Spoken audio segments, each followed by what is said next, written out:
ఓ భక్తులారా, ఆత్మబంధువులారా, లోక కళ్యాణం కోసం ఆ గరళకంఠుడు హాలాహలాన్ని మింగిన రోజు, లింగోద్భవ కాలంలో తన అనంత రూపాన్ని చాటిన మహాశివరాత్రి మహోత్సవం రానే వచ్చింది.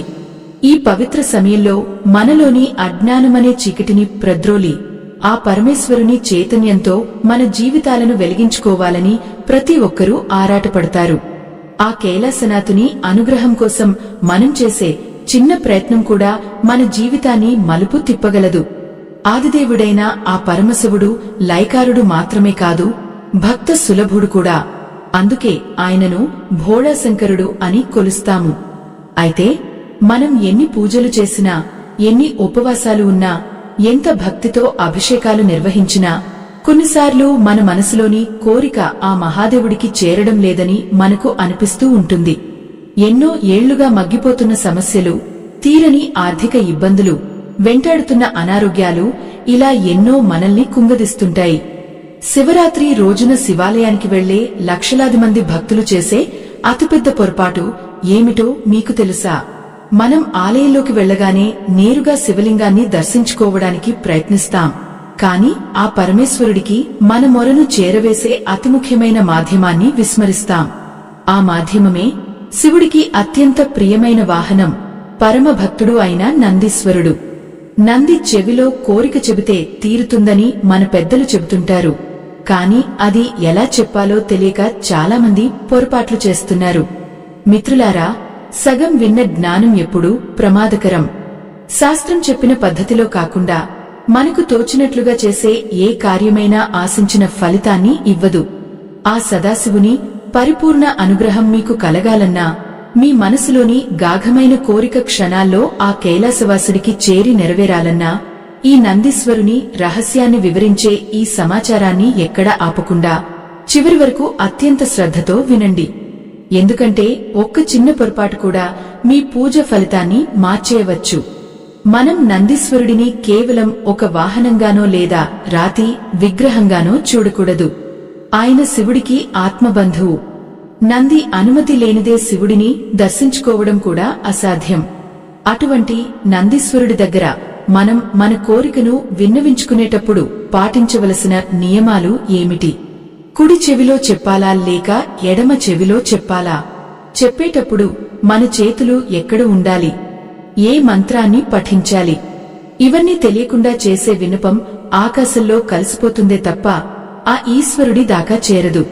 ఈ శివరాత్రి పర్వదినాన మీ జీవితంలోని దారిదీరాన్ని తొలగించి ఐశ్వర్యాన్ని ప్రసాదించే ఆ రహస్య పద్ధతిని ఇప్పుడు వివరంగా తెలుసుకుందాం.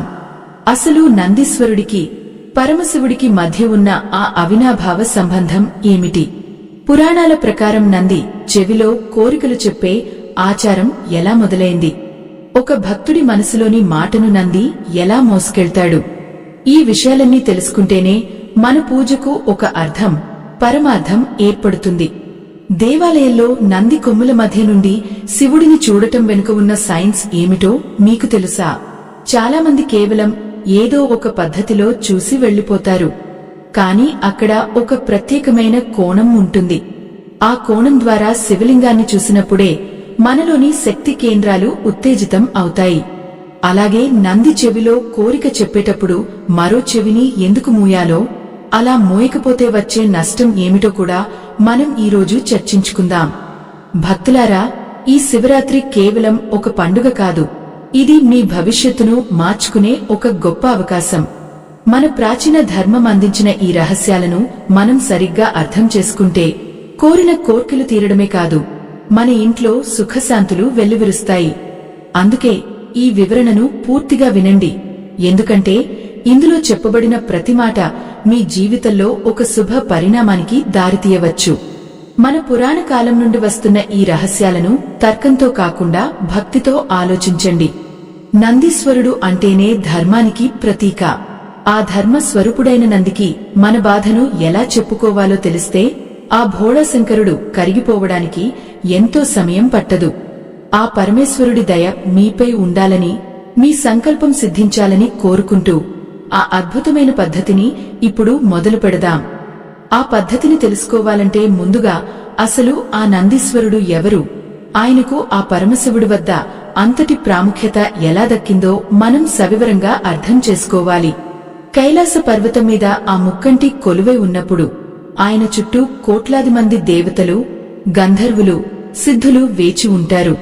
కాని వారందరినీ దాటుకుని ఆ మహాదేవుడిని దర్శించుకోవాలన్నా లేదా మన మొరను ఆయనకు వినిపించాలన్నా అక్కడ ద్వారపాలకుడిగా ఉన్న నందీశ్వరుని అనుమతి తప్పనిసరి. నందీశ్వరుడు కేవలం ఒక వాహనం మాత్రమే కాదు, ఆయన శివగణాలకు అధిపతి. సాక్షాత్తు ఆ పరమశివుడి ప్రతిరూపంగానే శాస్త్రాలు నందిని అభివర్ణిస్తాయి. ఒకసారి ఆలోచించండి, పరమశివుడు ఎప్పుడూ లోతైన ధ్యాన ముద్రలో ఉంటారు. ఆయన సమాధి స్థితిలో ఉన్నప్పుడు బాహ్య ప్రపంచంతో ఆయనకు సంబంధం ఉండదు. ఆ సమయంలో విశ్వమంతా లయమైపోతున్నా ఆయన తన ఆత్మ ధ్యానంలోనే నిమగ్నమే ఉంటారు. మరి అటువంటప్పుడు మనలాంటి సామాన్య మానవుల కోరికలు ఆయనకు ఎలా చేరుతాయి? ఇక్కడే నందీశ్వరుని పాత్ర అత్యంత కీలకమవుతుంది. శివుడు ధ్యానంలో ఉన్నప్పుడు ఆయన చెవిలో ఏదైనా విషయం చెప్పగలిగే చొరవ ఒక్క నందీశ్వరుడికి మాత్రమే ఉంటుంది. ఎందుకంటే నంది నిరంతరం తన యజమానిని, ఆ జగద్గురువును కళ్లార్పకుండా చూస్తూ ఉంటాడు. శివుడి మనసు ఏ క్షణంలో ఏ స్థితిలో ఉంటుందో నందికి మాత్రమే తెలుస్తుంది. అందుకే పూర్వకాలం నుండి ఒక ఆచారం వస్తోంది. మనం మన కోరికను నంది చెవిలో చెబితే ఆయన తగిన సమయంలో, అంటే ఆ సదాశివుడు ధ్యానం నుండి మేల్కొన్నప్పుడు లేదా ప్రశాంతంగా ఉన్నప్పుడు మన మాటను ఆయనకు గుర్తు చేస్తారు. ఇది ఒక తండ్రి దగ్గరకు తన బిడ్డ విన్నపాన్ని తీసుకెళ్లే నమ్మకమైన సేవకుడి బాధ్యత వంటిది. కాని ఇక్కడే మనం చాలా జాగ్రత్తగా ఉండాలి. నందీశ్వరుడి దగ్గరకు వెళ్లినప్పుడు మనం అనుసరించాల్సిన విధానం చాలా పవిత్రమైనది. ఆలయంలోకి ప్రవేశించిన వెంటనే గందరగోళంగా పరిగెత్తుకుంటూ వెళ్లి నంది చెవిలో ఏదో ఒకటి చెప్పేయకూడదు. దానికంటూ ఒక క్రమశిక్షణ, ఒక పద్ధతి ఉంది. మొదటగా మీరు నందీశ్వరుని ముందు నిలబడి ఆయన 2 కొమ్ములను తాకాలి. ఈ 2 కొమ్ములు జ్ఞానానికి మరియు వైరాగ్యానికి చిహ్నాలు. ఆ కొమ్ముల మధ్య నుండి వెలువడే కిరణాలు మన దృష్టిని నేరుగా శివలింగం వైపు మళ్లిస్తాయి. అక్కడ నిలబడి ముందుగా నందీశ్వరుడికి నమస్కరించాలి. ఆయన అనుమతి అడిగినట్లుగా మన మనసులో భావించాలి. ఓ నందీశ్వరా, నేను ఆ పరమేశ్వరుడిని దర్శించుకోవడానికి వచ్చాను. నా మనసులోని వ్యథను ఆ దేవుడికి చేరవేయి అని ప్రార్థించాలి. ఆ తర్వాతే మనం ఆయన చెవి దగ్గరకు వెళ్లాలి. ఇక్కడ చాలామందికి ఒక సందేహం వస్తుంది, కుడి చెవిలో చెప్పాలా లేక ఎడమ చెవిలో చెప్పాలా అని. పురాణాల ప్రకారం నందీశ్వరుని కుడి చెవి మోక్షాన్ని ప్రసాదించేది, ఎడమ చెవి మన ప్రాపంచిక కోరికలను తీర్చేది. మనం సంసారంలో ఉంటూ ధన కనక వస్తు వాహనాల కోసం లేదా కుటుంబ సౌఖ్యం కోసం కోరుకునేవారు ఎడమ చెవిలో తమ విన్నపాన్ని చెప్పాలి. కాని అది చెప్పేటప్పుడు పాటించవలసిన ఒక రహస్య ముద్ర ఉంది. మనం ఒక చెవిలో కోరిక చెబుతున్నప్పుడు మరో చెవిని మన అరచేతితో మూసి ఉంచాలి. దీని వెనుక ఉన్న గూఢార్థం ఏమిటంటే, మనం చెప్పే మాట ఆ చెవి గుండా ప్రవేశించి నేరుగా నంది హృదయంలోకి వెళ్లాలి తప్ప రెండో చెవి నుండి బయటకు వచ్చేయకూడదు. అంటే మన కోరిక నందీశ్వరుడి మనసులో బలంగా ముద్రపడాలి. అంతేకాకుండా మనం కోరిక చెబుతున్నప్పుడు మన చూపులు ఖచ్చితంగా శివలింగం వైపు ఉండాలి. ఇది అత్యంత ప్రధానమైన నియమం. నంది చెవిలో గుసగుసలాడుతూ శివలింగాన్ని తేరిపార చూస్తూ మనసులోని మాటను బయటకు చెప్పాలి. ఆ సమయంలో మీ మనసులో ఎటువంటి ఇతర ఆలోచనలు ఉండకూడదు. చాలామంది భక్తులు గుంపులో ఉన్నప్పుడు హడావిడిగా ఏదో ఒకటి చెప్పేసి వచ్చేస్తుంటారు. కాని అలా చేయకండి. మీ కోరిక చెప్పే ముందు ఒక్క క్షణం కళ్ళు మూసుకుని ఆ సదాశివుడిని స్మరించుకోండి. మీ మాటలు నంది చెవిలోకి వెళ్తున్నప్పుడు అవి నేరుగా కైలాసానికి ప్రయాణిస్తున్నాయని భావించండి. నందీశ్వరుడికి మన కోరికలు చెప్పేటప్పుడు స్వార్థం కంటే ఆర్తి ఎక్కువగా ఉండాలి. మన అవసరాన్ని ఆయనకు విన్నవించుకునేటప్పుడు ఒక చిన్న పిల్లవాడు తన తల్లిదండ్రులకు చెప్పుకున్నట్లుగా వినయంగా ఉండాలి. అప్పుడే ఆ నందీశ్వరుడు కరుణించి మన మొరను ఆ భోళాశంకరుడికి చేరవేస్తాడు. ఇక నంది కొమ్ముల మధ్య నుండి శివుడిని దర్శించుకునేటప్పుడు మనం పాటించవలసిన వేరొక రహస్యం ఉంది. ఆ కొమ్ముల మధ్య ఉండే ఖాళీ ప్రదేశం ఒక శక్తి క్షేత్రంలా పనిచేస్తుంది. ఆ మార్గం ద్వారా వచ్చే కాంతి నేరుగా మన కనుబొమ్మల మధ్య ఉన్న ఆజ్ఞా చక్రాన్ని తాకుతుంది. దీనివల్ల మన మనసు ప్రశాంతంగా మారి దైవచింతన పెరుగుతుంది.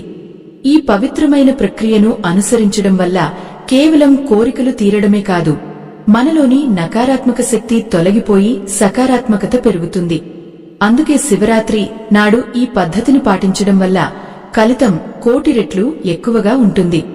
ఆ మహదేవుని కృప మనపై ప్రసరించడానికి నందీశ్వరుడే వంతెన అని మరువకండి. ఆ కొమ్ముల మధ్య నుండి శివలింగాన్ని దర్శించుకునే ఆ పవిత్ర ప్రక్రియను శృంగ దర్శనం అని పిలుస్తారు. ఈ దర్శనం చేసుకునేటప్పుడు మనం కేవలం కళ్లతో చూడటం మాత్రమే కాదు, మన మొత్తం చైతన్యాన్ని ఆ కొమ్ముల మధ్య కేంద్రీకరించాలి. నందీశ్వరుని 2 కొమ్ములు జ్ఞానానికి మరియు వైరాగ్యానికి చిహ్నాలు అని మనం ముందే చెప్పుకున్నాము. ఆ 2 గుణాల మధ్య నుండి మనం శివుడిని చూసినప్పుడే మనలోని అజ్ఞానం తొలగిపోయి నిజమైన జ్ఞానోదయం కలుగుతుంది. ఈ శృంగ దర్శనం చేసే సమయంలో మీ కుడి చేతి చూపుడు వేలు మరియు బొటన వేలును నంది కుడి కొమ్ముపై ఉంచాలి. అదేవిధంగా మీ ఎడమ చేతి చూపుడు వేలు మరియు బొటన వేలును నంది ఎడమ కొమ్ముపై ఉంచాలి. ఇలా 2 కొమ్ములను తాకుతూ ఆ కొమ్ముల మధ్య ఏర్పడిన ఖాళీ ప్రదేశం ద్వారా శివలింగాన్ని చూడాలి. ఇలా చేస్తున్నప్పుడు మీ చూపు నేరుగా శివలింగంపై ఉన్న జ్యోతిని లేదా అభిషేక ధారను తాకాలి. ఈ స్థితిలో ఉన్నప్పుడు మీ మనసులో ఓం నమః శివాయ అనే మంత్రాన్ని నిశ్శబ్దంగా జపించాలి. ఆ సమయంలో నందీశ్వరుడి నుండి వెలువడే ఒక అద్భుతమైన శక్తి మీ చేతి వేళ్ల ద్వారా మీ శరీరంలోకి ప్రవేశిస్తుంది. నంది శరీరంలో శివతత్వం నిండి ఉంటుంది. ఆయన కొమ్ములను తాకడం ద్వారా ఆ పవిత్ర శక్తి మన నాడీ మండలంలో ప్రవహించి మనసును ప్రశాంతపరుస్తుంది. ఇది ఒక విద్యుత్ ప్రవాహంలా మన ఆత్మను ఉత్తేజితం చేస్తుంది. చాలామంది భక్తులు ఆలయంలో హడావిడిగా నందిని దాటుకుని వెళ్లిపోతుంటారు. కాని గుర్తుంచుకోండి, నందీశ్వరుడు ఆ పరమశివుడి ప్రథమ భక్తుడు మాత్రమే కాదు, ఆయన శివుడికి అత్యంత నమ్మకమైన సేవకుడు. యజమానిని కలవడానికి వెళ్లే ముందు ఆయన ఆంతరంగిక సేవకుడి అనుమతి తీసుకోవడం అనేది మన సంప్రదాయం. నంది మనల్ని గమనిస్తూ ఉంటారు. మనలోని భక్తి ఎంత నిజాయితీగా ఉందో, మన కోరికలో ఎంతటి ఆర్తి ఉందో ఆయనకు సులభంగా అర్థమవుతుంది. నందీశ్వరుడు ఎప్పుడూ కూర్చున్న భంగిమలోనే ఉంటారు. ఆయన అప్రమత్తతకు, సహనానికి నిదర్శనం. ఆ పరమశివుడి ఆజ్ఞ కోసం ఆయన యుగయుగాలుగా ఎదురుచూస్తూనే ఉంటారు. మనం కూడా నంది దగ్గర నిలబడినప్పుడు ఆ సహనాన్ని అలవరుచుకోవాలి. కోరిక చెప్పేటప్పుడు ఆవేశం వద్దు, ఆతృత వద్దు. కేవలం ఒక విన్నపంలా, ఒక చిన్న పిల్లాడు తన తండ్రికి చెప్పుకుంటున్నట్లుగా అత్యంత అణకువతో చెప్పాలి. ఈ క్రమంలోనే నంది చెవిలో కోరిక చెప్పే ఆచారం వెనుక ఒక పురాణగాథ కూడా ఉంది. ఒకానొక సమయంలో దేవతలు తమ కష్టాలను చెప్పుకోవడానికి కైలాసానికి వెళ్లారు. కాని శివుడు అప్పుడు తీవ్రమైన తపస్సులో ఉన్నారు. ఎవరూ ఆయనను పిలిచే సాహసం చేయలేకపోయారు. అప్పుడు దేవతలందరూ కలిసి నందీశ్వరుడిని ఆశ్రయించారు. నంది దేవతల మొరను ఆలకించి శివుడు తపస్సు నుండి మేల్కొన్న వెంటనే ఆ విషయాలను ఆయనకు విన్నవించారు. అప్పటి నుండి భక్తులు తమ కోరికలను నేరుగా శివుడికి చెప్పలేనప్పుడు నందీశ్వరుడి సహాయం తీసుకోవడం మొదలుపెట్టారు. నంది చెవిలో మనం చెప్పే ప్రతి మాట ఆయన హృదయంలో భద్రపరచబడుతుంది. ఆయన ఆ మాటలను తన మనసులో నిరంతరం మననం చేస్తూ ఉంటారు. శివుడు తన భక్తుడైన నందిని ప్రేమగా చూసినప్పుడు నంది ఆ భక్తుల కోరికలను శివుడికి గుర్తు చేస్తారు. ఇది ఒక అద్భుతమైన అనుబంధం. మనం నంది చెవిలో కోరిక చెప్పేటప్పుడు గమనించవలసిన మరో ముఖ్య విషయం ఉంది. మీరు మీ కోరికను చెబుతున్నప్పుడు మీ నోటి నుండి వచ్చే గాలి ఇతరులకు తగలకూడదు. అందుకే చేతిని అడ్డంగా పెట్టుకుని చాలా రహస్యంగా చెప్పాలి. అంటే మీ కోరిక కేవలం మీకు, ఆ నందీశ్వరుడికి మాత్రమే తెలియాలి. మన అంతరంగంలోని రహస్యాలను ఎంత గుప్తంగా ఉంచితే వాటికి అంతటి శక్తి లభిస్తుంది. శృంగ దర్శనం సమయంలో నంది కొమ్ముల మధ్య నుండి చూస్తున్నప్పుడు మీకు శివలింగం ఒక వెలుగు బిందువులా కనిపించాలి. ఆ బిందువుపైనే మీ ఏకాగ్రతను నిలపాలి. ఇలా చేయడం వల్ల మీలోని ఏకాగ్రత పెరుగుతుంది. రోజువారీ జీవితంలో మనం ఎదుర్కొనే ఒత్తిడి, ఆందోళనలు ఆ ఒక్క క్షణం దర్శనంతో మటుమాయం అవుతాయి. నంది మనకు నేర్పే పాఠం ఏమిటంటే భగవంతుడి కోసం నిరీక్షించడం కూడా ఒక తపస్సే అని. ఆత్మబంధువులారా, ఈ శివరాత్రి రోజున మీరు శివాలయానికి వెళ్ళినప్పుడు ఈ పద్ధతులను ఒక్కసారి పాటించి చూడండి. ఏదో వెళ్ళాము, దర్శనం చేసుకున్నాము అని కాకుండా ఈ శాస్త్ర విధిని అనుసరిస్తే మీ మనసులో కలిగే మార్పును మీరు గమనిస్తారు. నందీశ్వరుని కృప ఉంటే ఆ కైలాసనాథుని దర్శనం మరింత సులభమవుతుంది. మీ కోరికలు ఆ గరళకంఠుడికి చేరడానికి నంది మార్గాన్ని సుగమం చేస్తారు. అందుకే నందీశ్వరుడిని కొలిచేటప్పుడు ధర్మాన్ని స్మరించుకోండి. నంది వృషభ రూపంలో ఉంటారు. వృషభం అంటేనే ధర్మం. ధర్మబద్ధమైన కోరికలను నంది వెంటనే శివుడికి చేరుస్తారు. మనలో అధర్మం ఉంటే ఎంత వేడుకున్నా ఫలితం ఉండదు. కాబట్టి మీ మనసును నిర్మలంగా ఉంచుకుని ఈ పవిత్రమైన ప్రక్రియలో పాల్గొనండి. ఆ సదాశివుని కరుణా కటాక్షాలు మనందరిపై ఎల్లవేళలా ఉండాలని కోరుకుందాం. నందీశ్వరుడి చెవిలో మనం చెప్పే ఆ గుసగుస వెనుక ఒక అద్భుతమైన రహస్యం దాగి ఉంది. మనం మన మాటలను చాలా మెల్లగా, అంటే మన పెదవులు మాత్రమే కదులుతున్నట్లుగా చెప్పాలి. దీనినే శాస్త్ర పరిభాషలో ఉపాంశు జపం అని అంటారు. మన గొంతులో వచ్చే ఆ చిన్నపాటి ప్రకంపనలు నంది చెవి ద్వారా ఆయన శిరస్సులోకి ప్రవేశిస్తాయి. ఆ సమయంలో మన కుడి చేతిని నంది కుడి చెవిపై ఉంచాలి. ఎడమ చెవిలో మనం కోరికను చెబుతున్నప్పుడు కుడి చెవి ద్వారా ఆ మాట బయటకు పోకుండా నియంత్రించాలి. ఇది మన మనసులోని సంకల్పాన్ని స్థిరీకరిస్తుంది. మన కోరిక అనేది కేవలం ఒక శబ్దం కాదు, అది మన ఆత్మ నుండి వచ్చే ఒక ఆర్తనాదం. ఆ ఆర్తనాదాన్ని నందీశ్వరుడు తన హృదయంలో భద్రపరుచుకుంటాడు.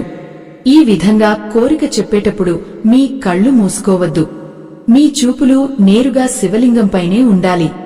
ఎందుకంటే మీరు నందితో మాట్లాడుతున్నా మీ లక్ష్యం మాత్రం ఆ పరమశివుడే అని గుర్తుంచుకోవాలి. నంది కేవలం ఒక వారధి మాత్రమే. ఆ వారధి ద్వారా మన భావాలు ఆ గరళకంఠుడికి చేరాలి. చాలామంది భక్తులు నంది చెవిలో కోరిక చెప్పేసి వెంటనే వెనుదిరిగి వచ్చేస్తుంటారు. కాని అది సరైన పద్ధతి కాదు. కోరిక చెప్పిన తర్వాత కనీసం 3 క్షణాల పాటు అక్కడే నిశ్శబ్దంగా నిలబడాలి. ఆ నిశ్శబ్దంలోనే నందీశ్వరుడి ఆశీర్వాదం మనకు లభిస్తుంది. మన మనసులోని బరువు దిగిపోయినట్లు ఒక అనుభూతి కలుగుతుంది. అదే మీ కోరిక ఆ దేవుడికి చేరిందనడానికి సంకేతం. భక్తులారా, ఈ శివరాత్రి వేళ మీరు చేసే ఈ చిన్న పరిహారం మీ జీవితంలో ఎన్నో మార్పులను తీసుకువస్తుంది. నందీశ్వరుడు సంతోషిస్తే ఆ భోళాశంకరుడు వెంటనే ప్రసన్నం అవుతాడు. పురాణాలలో ఒక కథ ఉంది. ఒకానొకప్పుడు ఒక సామాన్య భక్తుడు తన కష్టాలను ఎవరికి చెప్పుకోలేక ఏ దారి తెలియక ఆలయానికి వెళ్లాడు. అక్కడ ఉన్న నందీశ్వరుడిని చూసి తన గుండెల్లో ఉన్న బాధనంతా ఆయన చెవిలో పోశాడు. ఆ భక్తుడి ఆవేదన చూసి చలించిన నంది ఆ రోజు శివుడికి ఆ విషయం విన్నవించాడు. మరుసటి రోజు కల్లా ఆ భక్తుడి సమస్య తీరిపోయింది. ఇది నమ్మకం కంటే ఒక గొప్ప సత్యం. మనసులో నిశ్చలమైన భక్తి ఉంటే ఆ రాయి కూడా మన మాట వింటుంది.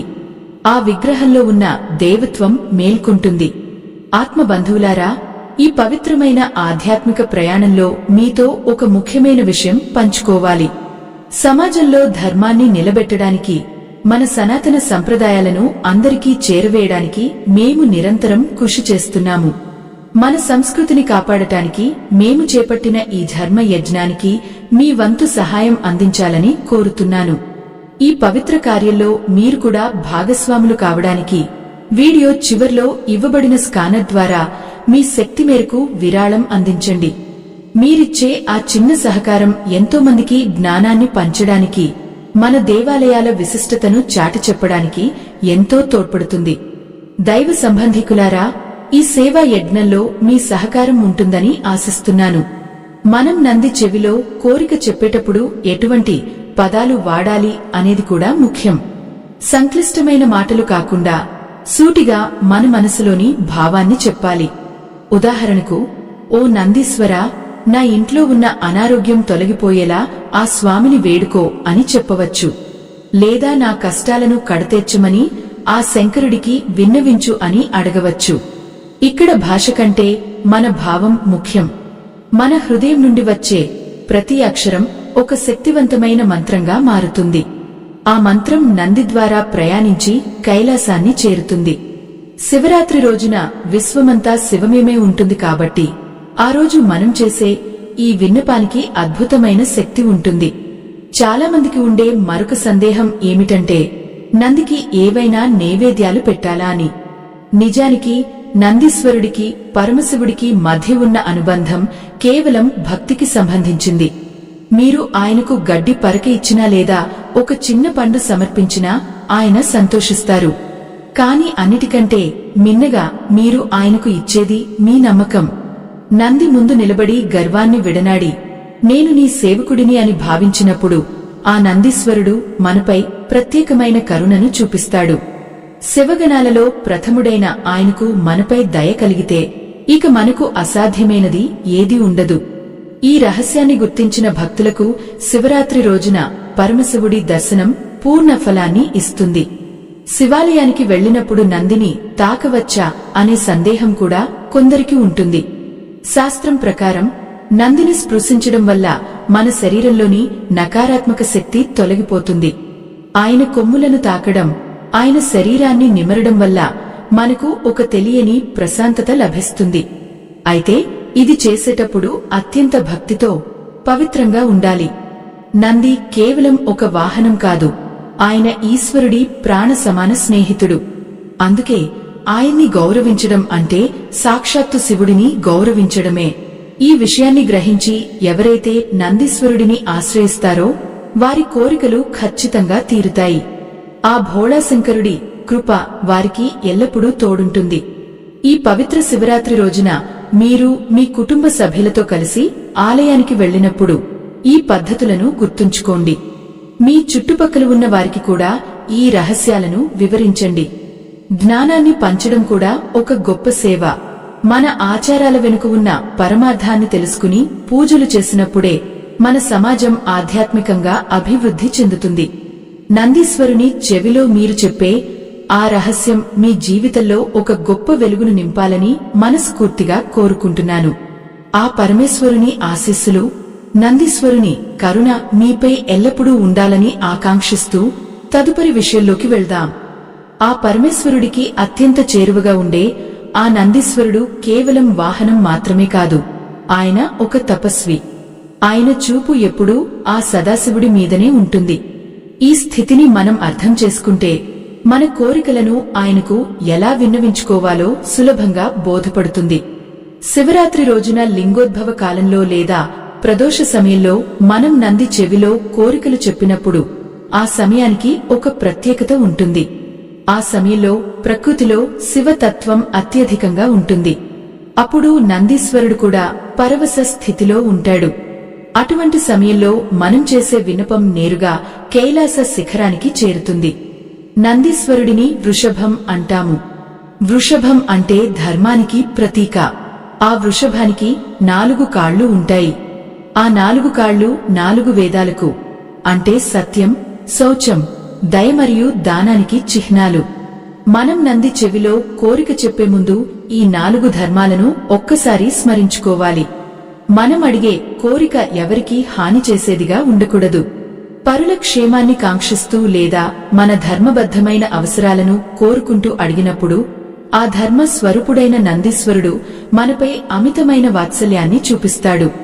ఆయన మన మాటలను తన వెనుక ఉన్న శివలింగానికి ప్రతిధ్వనింపజేస్తాడు. మనం నంది చెవిలో కోరిక చెప్పేటప్పుడు మన పాదాల అమరిక కూడా చాలా ముఖ్యం. నందికి ఎడమ పక్కన నిలబడి మన ఎడమ పాదం కొంచెం ముందు వైపుకు ఉండాలి. ఇది వినయానికి సంకేతం. ఆ స్థితిలో వంగి నంది చెవి దగ్గరకు వెళ్లాలి. ఇక్కడ ఒక రహస్యమైన ముద్ర ఉంది. మీ కుడి చేతిని నంది గొంతు కింద ఉన్న గంటల దగ్గర ఉంచి మెల్లగా ఆ గంటలను తాకాలి. ఆ గంటల నుండి వచ్చే శబ్దం లేదా స్పందన మనలోని భక్తిని జాగృతం చేస్తుంది. ఆ స్పందనతో కలిసిన మీ మాట నందీశ్వరుడి హృదయాన్ని ఇట్టే ఆకర్షిస్తుంది. ఇది కేవలం ఒక క్రియ కాదు, ఇది ఒక ఆత్మిక అనుసంధానం. ఆత్మ బంధువులారా, ఈ ఆధ్యాత్మిక ప్రయాణం మనందరినీ ఒక పవిత్ర మార్గంలో నడిపిస్తోంది. మన ప్రాచీన ధర్మం అందించిన ఇటువంటి రహస్యాలను భావితరాలకు అందించడం మనందరి బాధ్యత. ఈ ధర్మ ప్రచారంలో భాగంగా మేము చేస్తున్న ఈ కృషి, మా ఈ ధర్మ యజ్ఞానికి మీ వంతు సహాయం చేయడానికి వీడియో చివర్లో ఇవ్వబడిన స్కానర్ ద్వారా మీ శక్తి మేరకు విరాళం అందించండి. భక్తులారా, మీరిచ్చే ప్రతి పైసా ఆధ్యాత్మిక వెలుగును పంచడానికి ఉపయోగపడుతుంది. దైవ సంబంధికులారా, ఈ మంచి కార్యంలో మీరు కూడా భాగస్వాములు కావాలని మనస్ఫూర్తిగా కోరుకుంటున్నాను. ఈ సాయం కేవలం ఆర్థికం మాత్రమే కాదు, ఇది మన సంస్కృతిని కాపాడుకునే ఒక గొప్ప అడుగు. నందీశ్వరుడికి మన కోరికలు చెప్పేటప్పుడు చాలామంది చేసే పొరపాటు ఏమిటంటే అతిగా మాట్లాడటం. దైవం దగ్గర మాటలు తక్కువగా ఉండాలి, భావం ఎక్కువగా ఉండాలి. అందుకే మీరు చెప్పదలుచుకున్న విషయాన్ని ఒక్క వాక్యంలో లేదా 2 వాక్యాలలోనే ముగించండి. మీరు చెప్పే ప్రతి మాట స్పష్టంగా ఉండాలి. నందికి విజ్ఞప్తి చేస్తున్నప్పుడు మనసులో ఆ శివుడి రూపాన్ని నిలుపుకోవాలి. నందికి శివుడికి మధ్య ఎవరూ అడ్డు రాకుండా చూసుకోవాలి. అంటే నంది దృష్టికి మరియు శివలింగానికి మధ్యలో మనం నిలబడకూడదు. పక్క నుండి మాత్రమే దర్శనం చేసుకుని పక్క నుండి మాత్రమే కోరికలు చెప్పాలి. నంది కొమ్ముల మధ్య నుండి శివుడిని చూసినప్పుడు ఒక అద్భుతం జరుగుతుంది. ఆ కొమ్ములు ఒక త్రికోణ ఆకృతిని ఏర్పరుస్తాయి. ఈ త్రికోణం ప్రకృతిలో ఒక శక్తివంతమైన రేఖాగణిత రూపం. ఈ రూపం ద్వారా మనం శివలింగాన్ని చూసినప్పుడు మన ఏకాగ్రత అంచెలంచెలుగా పెరుగుతుంది. ఆ సమయంలో మన కంటి నుండి వెలువడే కిరణాలు నేరుగా శివలింగాన్ని తాకి అక్కడి నుండి పరావర్తనం చెంది తిరిగి మనకే చేరుతాయి. దీనివల్ల మనలోని 3వ కన్ను లేదా ఆజ్ఞా చక్రం ఉత్తేజితం అవుతుంది. శివరాత్రి రోజున ఈ అనుభూతిని పొందిన భక్తులకు మనశ్శాంతి దొరకడమే కాకుండా వారి బుద్ధి ప్రకాశిస్తుంది. మిత్రులారా, నందీశ్వరుడి చెవిలో కోరికలు చెప్పడం అనేది ఏదో ఒక మూఢనమ్మకం కాదు. దీని వెనుక లోతైన మానసిక మరియు ఆధ్యాత్మిక కారణాలు ఉన్నాయి. మనం మన బాధను ఒకరికి చెప్పుకున్నప్పుడు మనసు తేలిక పడుతుంది. అది కూడా ఆ దేవుడికి అత్యంత ప్రియమైన నందీశ్వరుడికి చెప్పుకున్నప్పుడు ఆ నమ్మకమే మన సమస్యలకు సగం పరిష్కారాన్ని చూపిస్తుంది. నంది అంటేనే ఆనందం అని అర్థం. ఎవరైతే నందీశ్వరుడిని శరణు వేడుతారో వారి జీవితాల్లో ఆనందం నిండుతుందని పురాణాలు చెబుతున్నాయి. ఆనంద స్వరూపుడైన శివుడిని చేరుకోవడానికి నంది ఒక సులువైన మార్గం. ఈ శివరాత్రి పర్వదినాన మీరు ఈ పద్ధతులను పాటిస్తూ నందీశ్వరుడి చెవిలో మీ కోరికలను విన్నవించుకోండి. ముఖ్యంగా ఆర్థిక ఇబ్బందులతో సతమతమవుతున్నవారు, దీర్ఘకాలిక ఆరోగ్య సమస్యలతో బాధపడుతున్నవారు ఈ శృంగ దర్శనాన్ని మరియు నంది విన్నపాన్ని తప్పక చేయాలి. శాస్త్రం చెప్పిన ఈ రహస్యాలను మనం విశ్వాసంతో పాటించినప్పుడు అద్భుతాలు ఖచ్చితంగా జరుగుతాయి. ఆ కైలాసనాథుడు తన భక్తుడైన నంది మాటను ఎప్పుడూ కాదనడు. అందుకే నందిని ప్రసన్నం చేసుకోవడం అంటే ఆ పరమేశ్వరుడిని ప్రసన్నం చేసుకోవడమే. ఓ భక్తులారా, ఆత్మ బంధువులారా, నందీశ్వరుడి చెవిలో మనం మన మనసులోని మాటను విన్నవించుకున్నప్పుడు మనలోని అహంకారం పూర్తిగా నశించిపోవాలి. ఆ విన్నపం చేసే సమయంలో మన మనసు ఎంత నిర్మలంగా ఉంటే ఆ మాట అంత వేగంగా ఆ కైలాసనాథుడిని చేరుకుంటుంది. నందీశ్వరుడు కేవలం శివుడి వాహనం మాత్రమే కాదు, ఆయన ఒక గొప్ప యోగి. ఒక యోగికి తన చుట్టూ ఉన్న ప్రాణికోటి పట్ల అమితమైన కరుణ ఉంటుంది. అందుకే మన ఆవేదనను ఆయన తన సొంత వేదనగా స్వీకరించి ఆ గరళకంఠుడికి వివరిస్తారు. నందీశ్వరుడిని మనం పలకరించే తీరులో కూడా ఒక గొప్ప సంస్కారం దాగి ఉంది. ఆయనను సాక్షాత్తు గురువుగా భావించాలి. శివజ్ఞానాన్ని మనకు ప్రసాదించే మొదటి గురువు నందీశ్వరుడే. అందుకే ఆయనను నందిదేవ అని, నందినాథ అని పిలుస్తుంటారు. మనం మన కోరికను చెప్పేటప్పుడు ఒక విద్యార్థి తన గురువుకు తన సందేహాన్ని ఎలా విన్నవించుకుంటాడో అంతటి వినయంతో ఉండాలి. మన మాటల్లో కపటం ఉండకూడదు. కేవలం నిష్కల్మషమైన భక్తి మాత్రమే ఉండాలి. మిత్రులారా, నందీశ్వరుడి ఎడమ చెవిలో కోరిక చెప్పడం గురించి మనం మాట్లాడుకున్నాం కదా. ఇక్కడ ఒక లోతైన రహస్యం ఉంది. మన శరీరంలో ఎడమవైపున ఉండే నాడులు చంద్ర నాడికి సంబంధించినవి. ఇది మన మనసును, భావోద్వేగాలను నియంత్రిస్తుంది.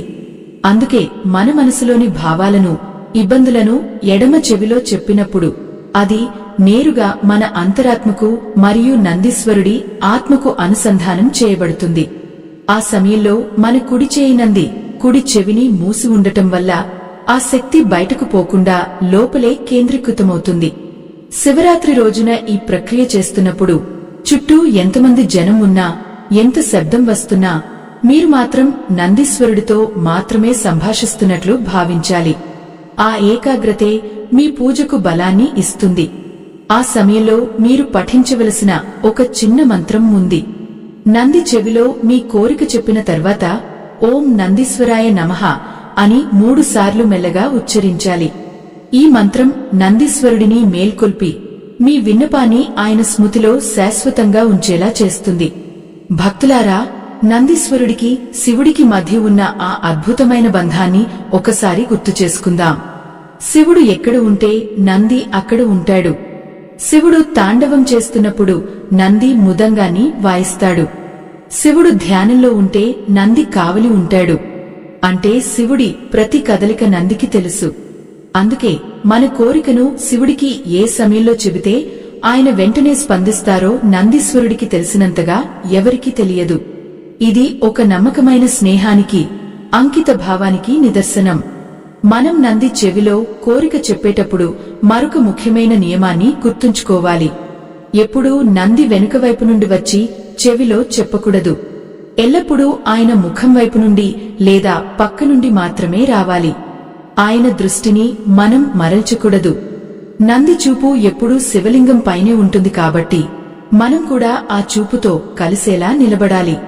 ఇలా చేయడం వల్ల మనలోని జీవాత్మ నందీశ్వరుడనే మాధ్యమం ద్వారా పరమాత్మ అయిన శివుడితో ఏకమవుతుంది.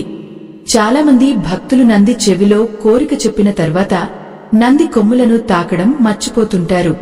కానీ శృంగ దర్శనం తర్వాత మళ్లీ ఒకసారి ఆ కొమ్ములను తాకి నమస్కరించడం వల్ల మన విన్నపానికి ముద్ర పడుతుంది.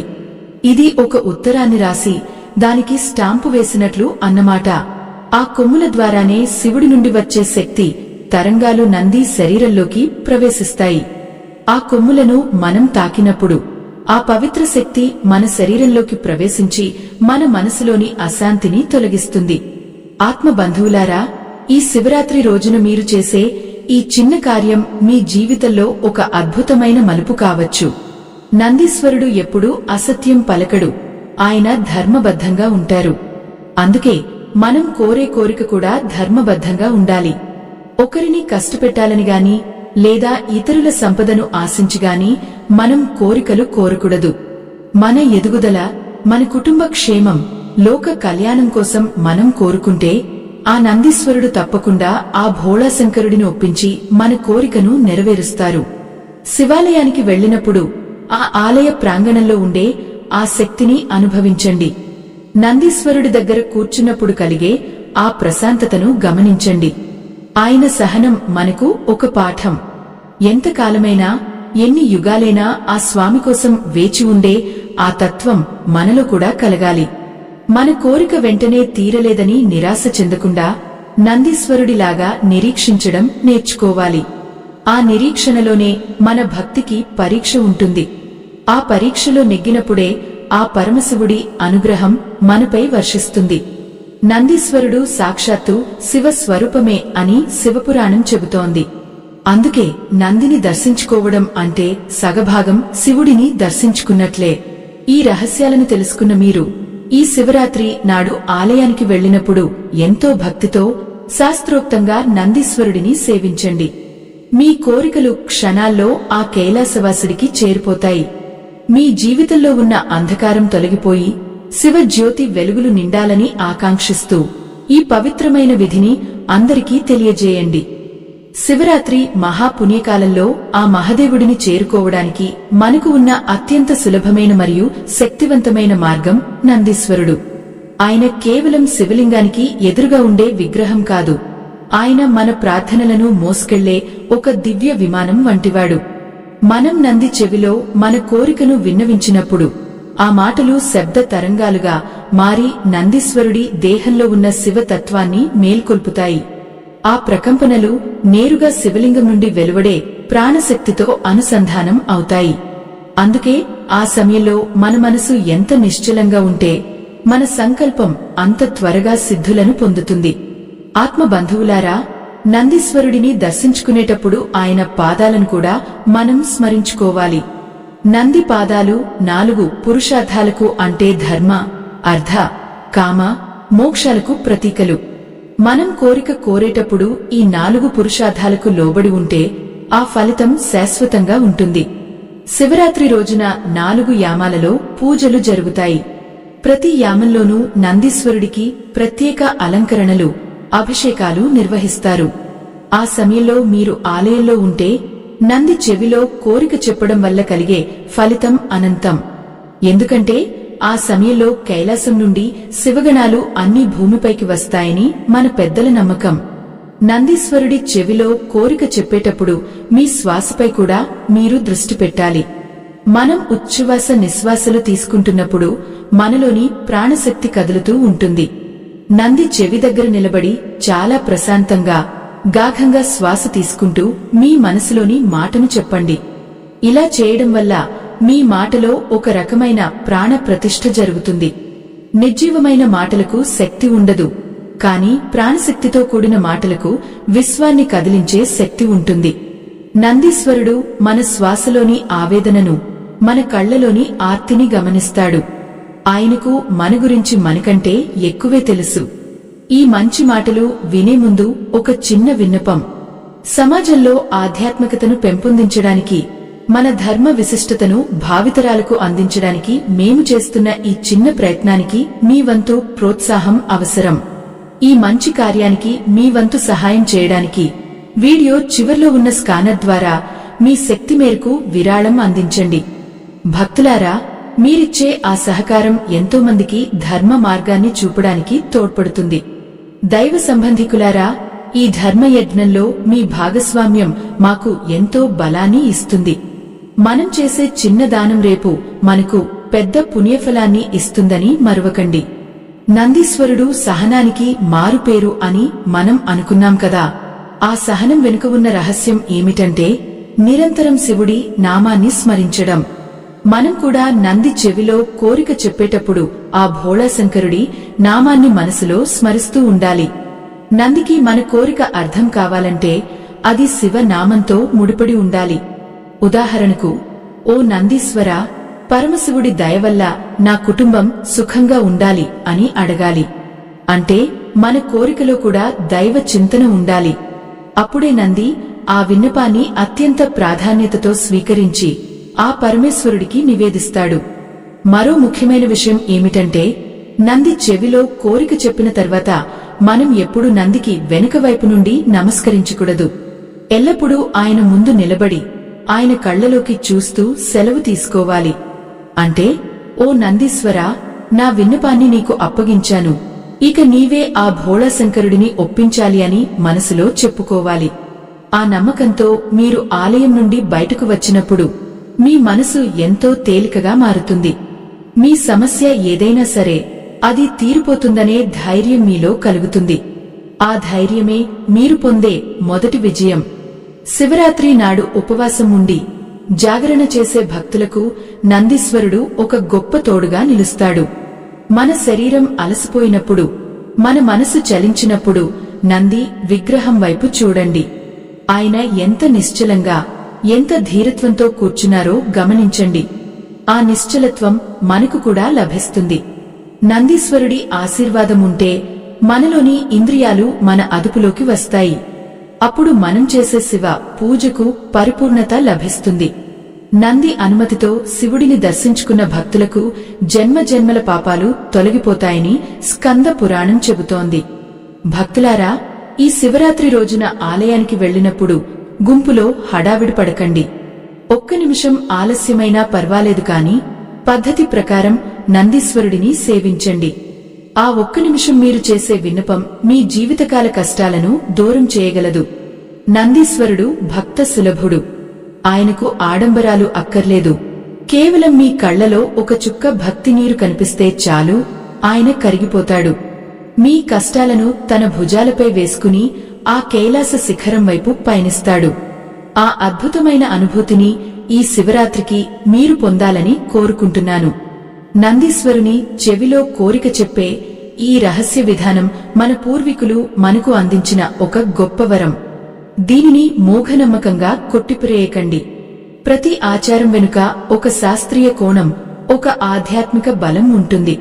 ఆ బలాన్ని మనం పుంజుకోవాలి. మన ధర్మంలో చెప్పబడిన ప్రతి చిన్న విషయం మన శ్రేయస్సు కోసమే అని గ్రహించాలి. ఈ శివరాత్రి నాడు నందీశ్వరుడిని ఆశ్రయించి మీ మనసులోని భారమంతా ఆయనకు అప్పగించండి. ఆ తర్వాత జరిగే అద్భుతాలను మీరే గమనిస్తారు. ఆ పరమేశ్వరుని కరుణా కటాక్షాలు మనందరిపై ఎల్లప్పుడూ ఉండాలని మనస్ఫూర్తిగా ప్రార్థిస్తున్నాను. ఆ నందీశ్వరుడి ఆశీర్వాదం పొందిన తర్వాత మీ మనసులోని భారమంతా కైలాస శిఖరానికి చేరిపోయిందని పూర్తి విశ్వాసంతో ఉండండి. నందీశ్వరుడు ఆ పరమశివుడికి కేవలం వాహనమే కాదు, ఆయన మన అంతరాత్మకు ప్రతిరూపం. ఆలయం నుండి మీరు బయటకు అడుగు పెడుతున్నప్పుడు ఒక కొత్త మనిషిగా ప్రశాంతమైన చిత్తంతో వెళ్ళండి. శివరాత్రి రోజున మీరు చేసే ఆ ఒక్క చిన్న గుసగుస మీ జీవితంలో ఎన్ని మార్పులు తీసుకువస్తుందో మీరు త్వరలోనే గమనిస్తారు. ఆ భోళాశంకరుడు తన భక్తుడిని ఎప్పుడూ ఒంటరిగా వదలడు. ముఖ్యంగా నందీశ్వరుడి ద్వారా వచ్చిన విన్నపాన్ని ఆయన ఎన్నటికీ కాదనడు. ఈ పవిత్రమైన రాత్రి గడిచిన తర్వాత వచ్చే సూర్యోదయం మీ జీవితంలో ఒక కొత్త కాంతిని నింపుతుంది. నందీశ్వరుడు మనకు నేర్పిన సహనం, భక్తి, వినయం మన దైనందిన జీవితంలో కూడా ప్రతిబింబించాలి. ఏ పని చేసినా అది ఆ ఈశ్వరుడి సేవగా భావించి చేయండి. కష్టాలు ఎదురైనప్పుడు అధైర్యపడకండి. ఎందుకంటే మీకు అండగా ఆ నందీశ్వరుడు, ఆయన వెనుక ఆ ముక్కంటి ఉన్నారనే సత్యాన్ని మరువకండి. ఆధ్యాత్మికత అంటే కేవలం పూజలు చేయడం మాత్రమే కాదు, మనలోని దైవత్వాన్ని గుర్తించడం. నంది ద్వారా మనం శివుడిని చేరుకోవడం అంటే మన ఇంద్రియాలను అదుపులో ఉంచుకుని పరమాత్మను దర్శించుకోవడమే. మనం చేసే ప్రతి ధర్మ కార్యానికి ఆ దేవదేవుడి కృప తోడవుతుంది. మన సనాతన ధర్మాన్ని, అందులోని గూఢార్థాలను భావితరాలకు అందించడం ద్వారా మనం ఆ శివుడికి అత్యంత ప్రియమైన వారమవుతాము. ఈ దివ్యమైన జ్ఞానాన్ని 10 మందికి పంచడం కూడా ఒక గొప్ప పుణ్యకార్యం. శివరాత్రి పర్వదినం ముగిసినా మీ హృదయంలో ఆ శివనామ స్మరణ నిరంతరం ప్రతిధ్వనిస్తూనే ఉండాలి. నందీశ్వరుడు ఎలాగైతే కనురెప్ప వేయకుండా ఆ స్వామిని చూస్తూ ఉంటాడో, మన మనసు కూడా అలాగే సన్మార్గంలో నిలకడగా ఉండాలి. ఈ మంచి మాటలు వినే ముందు ఒక చిన్న విన్నపం. మన ప్రాచీన సంప్రదాయాలను, ఆధ్యాత్మిక రహస్యాలను కాపాడుకుంటూ ఈ ధర్మ ప్రచారాన్ని మరింత ముందుకు తీసుకెళ్లడానికి మేము చేస్తున్న ఈ ప్రయత్నంలో మీరు కూడా భాగస్వాములు కావాలని కోరుతున్నాను. మా ఈ చిన్న సేవకు మీ వంతు ప్రోత్సాహాన్ని అందించండి. ఈ వీడియో చివర్లో ఉన్న స్కానర్ ద్వారా మీ శక్తి మేరకు విరాళం అందించి మన ధర్మ రక్షణలో పాలుపంచుకోండి. భక్తులారా, మీరిచ్చే ప్రతి చిన్న సాయం ఎంతో మందిలో ఆధ్యాత్మిక చైతన్యాన్ని నింపడానికి ఉపయోగపడుతుంది. దైవ సంబంధికులారా, మీ ఉదారత ఆ పరమశివుడికి చేరుతుందని మనస్ఫూర్తిగా నమ్ముతున్నాను. ఆత్మ బంధువులారా, ఈ శివరాత్రి మీకు మరియు మీ కుటుంబ సభ్యులకు ఆయురారోగ్యాలను, అష్టైశ్వర్యాలను ప్రసాదించాలని కోరుకుంటున్నాను. నందీశ్వరుని చెవిలో మీరు చెప్పిన ఆ రహస్య కోరిక త్వరలోనే నెరవేరి మీ ఇల్లు ఆనంద నిలయంగా మారాలి. ఏ అడ్డంకులు ఎదురైనా ఆ గరళకంఠుడు తన త్రినేత్రంతో వాటిని భస్మం చేస్తాడు. మీ ప్రయాణం సుఖమయం కావాలని ఆ సదాశివుని కరుణా కటాక్షాలు మీకు ఎల్లప్పుడూ రక్షణ కవచంలా ఉండాలని ఆకాంక్షిస్తున్నాను. మన సంప్రదాయంలో ఉన్న ప్రతి ఆచారం వెనుక ఒక అద్భుతమైన పరమార్థం ఉంటుంది. ఆ పరమార్థాన్ని తెలుసుకుని నడుచుకుంటే మన జీవితం ధన్యమవుతుంది.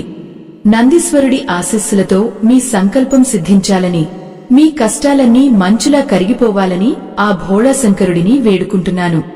ఈ శివరాత్రి వేళ మీరు పొందిన ఈ జ్ఞానం మీ జీవితాంతం మీకు తోడుంటుంది. లోకా సమస్త సుఖినో భవంతు. శాంతి, శాంతి, శాంతి. ఆ పరమేశ్వరుడి అనుగ్రహం మీపై పరిపూర్ణంగా ఉండాలని కోరుకుంటూ ఈ పవిత్రమైన వివరణను ముగిస్తున్నాను. మీరు ఎల్లప్పుడూ ధర్మ మార్గంలో నడవాలని, ఆ దైవ చింతనలో ఓలలాడాలని ఆశిస్తున్నాను. ఓం నమః శివాయ. ఓం నందీశ్వరాయ నమః. మొత్తం 8 భాగాలలో పార్ట్ 8 పూర్తయింది. సుమారు 800 పదాలు. ఈ పవిత్రమైన సమాచారం మీకు నచ్చినట్లయితే మీ అనుభూతిని మాతో పంచుకోండి.